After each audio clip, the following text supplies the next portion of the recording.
Hey, my lovely people. Welcome back to A Black Cat's Voice. I'm your host, Kat, here with a brand new topic to discuss with you guys. But before I tell you exactly what that topic is, I just want to give a disclaimer that this episode does contain sensitive subject matter and it might be triggering to some people. So please understand that with this episode, as well as with, all my content in general, I'm always speaking from a place of love. But I do believe in being delicate and firm at the same time, especially on this topic because it's very, very important to me. So tonight's episode is going to be about over-sexualization. Over-sexualization. Now, the main point I want to make is that constantly thinking about sex means you lack balance in your life. Although it is normalized, it really shouldn't be. Now, before I start talking about my points and tell stories and whatnot, let's just be clear, y'all. I'm not a virgin. I'm not against people having sex. I'm not one of those uppity, I think I'm better than the next type of, women. Like, I'm not that kind of person. So that's not what this is, Just listen with an open mind and try to feel where I'm coming from. So let's talk about it, you guys. In today's world, majority of society is way too focused on sex. Like, the music is overly sexualized. I'm sure you guys have noticed, for my black people, you know how it used to be BET Uncut is where you see certain stuff and videos and whatnot that they wouldn't show during the day. And it's like now it's just every video pretty much looks like BET Uncut, if not worse. And it's like everybody got somebody naked, or in these little, what y'all like to call outfits that show everything anyway, but it's like you just literally have a little bit of material on your body. You got ass and titties everywhere, and it's in all the popular videos. It used to be where you could tell a difference in the video from what was hip hop, what was rap, what was R&B, pop, and now it's like everything looks the same. You got all these people talking about sex. You got all these artists talking about, what they do in bed, how good they are in bed, whatnot. And it's just like the substance is gone. Because it's not just about, talking about love. I really miss the storytelling. Like, I miss when you could put on a song and the artist would tell you something about their life or something that they've been through, something that they've seen. And, you could really pretty much it's like you're listening to them read a book about their life. And it's just really lacking at this point because most of the people who are mainstream, it's all about sex. It's just sex, sex, sex, sex, sex, sex. And I'm not saying that for everybody, but if you look at who's on the radio, who's on MTV, VH1, BET, who's on all of that stuff all the time, it's usually artists that only speak about sex. And it's crazy because social media is also a part of this problem.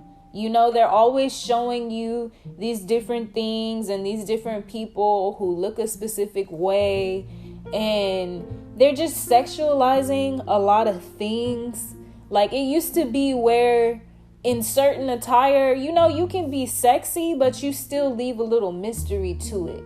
Now, with a lot of the outfits and stuff, it's basically like you're naked, and that goes not just for women, but for men. A lot of the guys feel pressure to always have their shirts off or, always be looking oily or, whatever the case may be, just to seem sexy. You got people doing these challenges to show you, they freak nasty side. You got the cucumber challenge. You got the watermelon challenge. And it's just really wild to me because the more that all of these things, keep happening, I feel like a lot of people aren't noticing that the lines between kids and adults are really becoming blurred. And that's a major problem. You know, kids shouldn't feel like they have to be sexy. And it's just really crazy, the climate that we're in today. And I suppose you could always make the argument that this stuff is not for kids, but it's kind of like, at this point, I can't tell. Because for this stuff not to be for children, you know, why is it so easily accessible to them then? You know, you have TikTok and all these apps where you have children dancing, singing, whatever, these explicit songs, these things that they probably don't even know what they mean. You know, why is it marketed to children if it's not supposed to be for children? Why do you have an artist who's singing about what they can do in bed, but in the video, you know, they have pigtails, they're playing with toys? Like, how is a child supposed to know the difference? You have a lot of young ladies, a lot of little girls growing up feeling like they have to be sexy, like they have to dress a certain way. And it's crazy because I'm almost 30, y'all, and I still don't even feel comfortable doing what I see a lot of these kids feeling like they have to do. And it's sad. You know, I don't feel the need to show my body all the time. I don't feel the need to post a twerking video or any of that. And I'm not sitting here saying anybody is right or wrong for doing that, but I'm just saying I know for a fact that there is no twerking video or skimpy outfit you can put on that will make you desirable long term. And even for our little boys, our young men, they feel like they have to be with women to be considered grown, to be considered strong. Like, our little boys feel like they're not a man if they're not out here, you know, having sex and doing all these different things because of how they're ridiculed.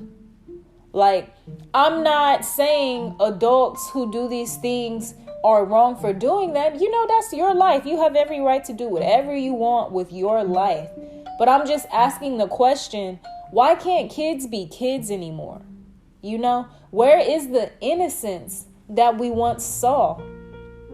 Like, a lot of us don't even realize we either grew up to be overly sexual or a bit awkward when it comes to sex because of our childhood experiences. Like, there are children who go through molestation, and there's even kids who may not ever be molested or anything like that, but still go through inappropriate behavior. And you know, the comments, oh wow, you gonna be cute when you grow up. Oh wow, you know, them boys gonna be in trouble when you turn 18. You should not be saying that to a little girl. You should not be saying that. Or even for our little boys, ooh, he gonna be fine when he get older. Ooh, you better call me when you turn 18, son. Okay, Roberta Kelly, the fuck? Sorry, you guys. Sorry. I'm trying to limit my profanity, but you know, I'm a hood baby, so sometimes it just slip out. But I'm just saying, like, it's really sad because you have so many people who go through these things, and then it changes how they view sex and just sexual behavior as an adult. You know, you have rape victims who completely shut themselves off from sex because going through that, or even going through, you know, child molestation, it creates a feeling of guilt, like a strong feeling of shame. And a lot of people have a very difficult time overcoming that. And then on the opposite scale of that, you have the people who go through those terrible things as kids, and they become overly sexualized because they feel like that's how they're taking their power back. You know, you have some people who feel empowered every time they have sex just because they feel like, yeah, you know, you didn't take nothing from me because I'm going to do it. You know, I'm going to do what I want. Like, it's like proving a point when it doesn't take away the pain. It doesn't take away the pain that somebody took your childhood from you. And honestly, even myself as a Black woman, I have gone through trauma as a child just based off people's assumptions for me. And I'm just a kid, I didn't do anything. I'm just minding my business. And it's really, really sad. So I'm not gonna tell, everything to you guys, obviously. But I do have a story that I feel like is perfect for this context. So I remember being 8 years old. I remember being in second grade. And we had a class assignment where we were supposed to write letters to each other. And I remember this white classmate that I had. Mind you, the school was predominantly white and Hispanic. And I was one of the only Black girls in the school. So this white classmate literally wrote me a letter where this little boy told me how sexy I was and how much he knew I would be good in bed, how I was good at these things. And when I say he was like specific, it was really horrifying. And it obviously became this whole big thing because my dad, if y'all knew my dad, Pastor Davis, Burtis Davis, he did not play that. So it became a very, very big thing. And I didn't really understand it as a kid.